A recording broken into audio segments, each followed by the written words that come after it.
कहानी के शुरू में हम एक आदमी को देखते हैं। अपने चेहरे को ढका हुआ था और एक आदमी को बांधा हुआ था। वो अपनी बंदूक की गोलियां निकालकर उस आदमी की जेब में डाल देता है और बंदूक अपने पास रख लेता है। फिर उस आदमी के सीने पर एक चिप डिवाइस लगाता है जिसके रिमोट को भी उसने अपने पास रख लिया था। उस आदमी से कहता है कि तुमने मेरे लिए कोई रास्ता नहीं छोड़ा। उसको चाकू से जख्मी करके वहाँ से चला जाता है। हम उसकी डिवाइस पर एक चिप मैसेज और उसके चीखने चिल्लाने की आवाजों को सुनते हैं। इसके बाद सीन शिफ्ट होता है कुछ दोस्तों पर जो अपनी पढ़ाई पूरी करके जंगल में कैंपिंग करने आए हुए थे। यहाँ पर सब दोस्तों में कैटो जो सबसे ज्यादा बिगड़ा हुआ था, वहीं कैटो का दोस्त जो उसके उल्ट था, बिल्कुल सीधा। पर उसकी दोस्त ऐसी थी जो बेचारे पर हमेशा शक करती रहती थी कि उसका चक्कर किसी और लड़की के साथ है। हम यहाँ पर उनकी बातों में सबकी गहरी दोस्ती देखते हैं। इनके ग्रुप में एरिन थी जो सबसे ज्यादा मासूम थी और सबसे अलग रहा करती थी। जब एरिन बाथरूम के लिए झाड़ियों में जाती है, वही आदमी जो हमने कहानी के शुरू में देखा था वो एरिन को बेहोश कर देता है। जब एरिन को होश आता है, उसके साथ साथ सभी दोस्त एक अजीब सी जैकेट के साथ उठते हैं क्योंकि सबने अब जैकेट पहनी हुई थी और उस जैकेट पर एक टाइमर लगा हुआ था। करीब ही जब वो गैस सिलेंडर को देखते हैं तब इन्हें समझ आता है कि किसी ने इनको गैस से बेहोश कर दिया था और इनका यहाँ पर एक दोस्त भी गायब था। जब वो आदमी इनके सामने आता है तो इन्हें पता चलता है कि वो इनके स्कूल के साइंस टीचर थे और साथ ही साथ एरिन के दोस्त के डैड भी जो अब मर चुका था। वो बताते हैं कि जब मेरे बेटे की मौत हुई तो उनकी बीवी ने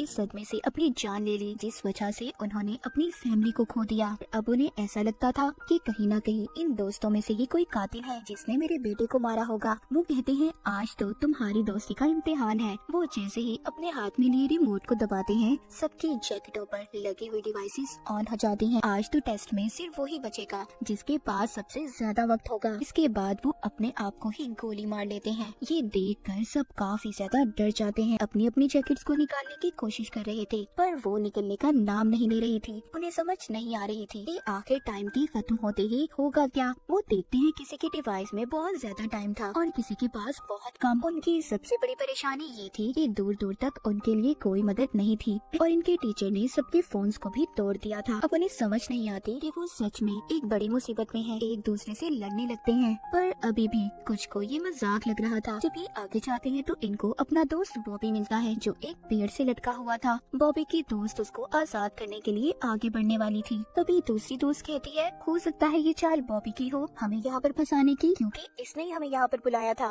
ये जरूर उस टीचर के साथ मिला हुआ है। ये सब सुनकर कुछ दोस्त बॉबी को छुड़ाने के हक में नहीं थे पर बॉबी उनसे बार बार कह रहा था कि प्लीज मेरी मदद करो। वो कहता है मैंने तुम सबसे अपनी एक बड़ी बीमारी को छुपाया था जो उस टीचर को पता चल गई थी। वो मुझको ब्लैकमेल करते थे, मेरे पास कोई और रास्ता नहीं था, इसलिए मैं तुम सबको यहाँ पर लाया। पर मुझे उनके इस प्लान के बारे में कुछ पता नहीं था कि वो हमें यहाँ पर कैसे फंसाएंगे। पर मैं तुम सबको इस डिवाइस के बारे में भी बताने के लिए तैयार हूँ अगर तुम मुझे खोल दो। अब उसके दोस्त उस पर तरस खाकर उसे छुड़वा देते हैं। बॉबी आजाद होते ही सब पर चाकू से हमला कर देता है पर वो किसी को मार नहीं पाता और देखते ही देखते उसके डिवाइस में टाइम खत्म हो जाता है। सबके सामने वो ब्लास्ट हो गया था, फट जाता है, उसके जिस्म के टुकड़े टुकड़े हो जाते हैं। ये देखकर सब अपने अपने दोस्तों को लेकर भागते हैं। टीबर कैटो का दोस्त था जिसकी दोस्त उस पर अब भी शक कर रही थी। वो उसके साथ जाने से भी मना कर देती है। कैटो का दोस्त अकेला ही कैंप में वापस आता है। वो उस टीचर की बंदूक को भी अपने पास रख लेता है, ये सोचकर कि शायद ही उसके काम आ जाए। इसके बाद हम एक और दोस्त को देखते हैं जो काफी ज्यादा घबराया हुआ था क्योंकि उसका टाइम अब खत्म हो चुका था। वो अपनी दोस्त से कहता है प्लीज मुझसे दूर रहो, कुछ देर बाद मैं भी मरने वाला हूँ।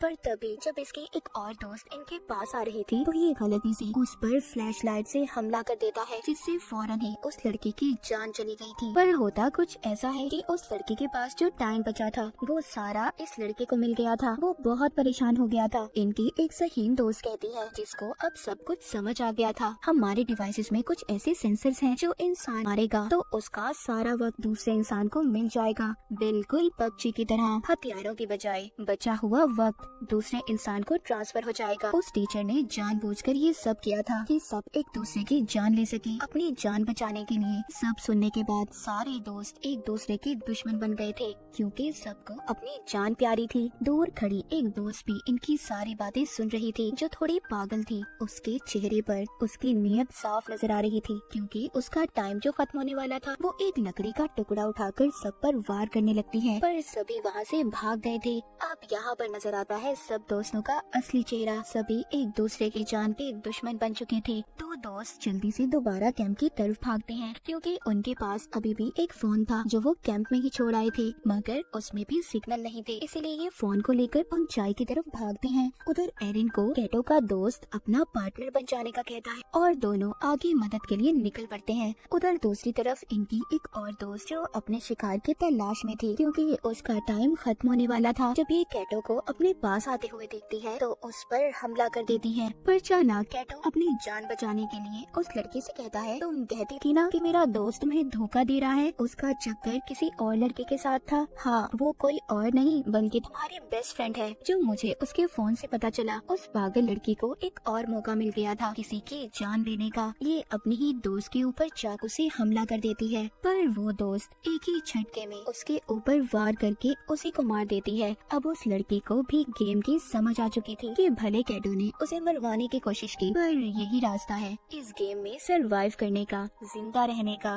वो कैटो के साथ मिलकर टीम बना लेती है और दोनों सबका शिकार करने का प्लान बनाते हैं। उधर दूसरी तरफ जिन दोस्तों को फोन मिला था, अब वो लड़की अपने डैड को फोन करती है जो पुलिस ऑफिसर थे, पर उसकी कॉल नहीं लग रही थी। अब उसको शक होने लगा था कि कहीं उसके डैड भी किसी मुसीबत में ना हो। जब वो जीपीएस से लोकेशन पता करते हैं तो उससे पता चलता है कि उनके डैड कहीं आसपास ही थे। उधर दूसरी तरफ एरिन और उसके दोस्त को चलते हुए टीचर का वही शिकार मिलता है जो हमने कहानी के शुरू में देखा था, जिस आदमी को बांधकर उसने रखा हुआ था। ये आदमी कोई और नहीं बल्कि उस लड़की के डैड थे जो अपने डैड को कॉल कर रही थी। साइंस टीचर ये सब इनके साथ इसलिए कर रहा था, उसको अब भी ऐसा लगता था कि उसका बेटा किसी नशे से नहीं मरा बल्कि उसे जानबूझकर मारा गया है, और ये सब इन दोस्तों की पार्टी में हुआ था। उस लड़की के डैड को इसलिए मारा क्योंकि बिना छानबीन किए उन्होंने उसके बेटे के केस को बंद कर दिया था। यानी कि सच ये था कि इन्हीं के बीच में कोई कातिल है। उधर ही एरिन के दोस्त को बुलेट्स गोलियां भी मिलती हैं, जिसको उठाकर ये अपने पास रख लेता है। इनकी दोस्त के डैड मरने ही वाले थे, तभी एरिन का दोस्त बंदूक में गोलियां डालकर उन्हें मार देता है। एरिन को यकीन नहीं हो रहा था कि उसका दोस्त इतना बेदर्द हो सकता है। वो उसको समझाता है कि सब मैंने तुम्हारे लिए किया, क्योंकि वो ज्यादा देर जिंदा नहीं रहते, वो मरने ही वाले थे और उनको मारने से कम जो उनका बचा हुआ वक्त है वो तुम्हें मिल गया। एरिन का दोस्त उसको बंदूक देकर कहता है, तुम इससे खुद को महफूज कर सकती हो, ये तुम्हारी हिफाजत के लिए है, क्योंकि जीने का हक है तुम्हें। और खुद वो कैटो की तलाश में निकल पड़ता है, क्योंकि उसे ऐसा लग रहा था कि साइंस टीचर के बेटे उनके दोस्त का कातिल कैटो है, क्योंकि उस दिन पार्टी में वो नशे वाली दवाई वही लाया था।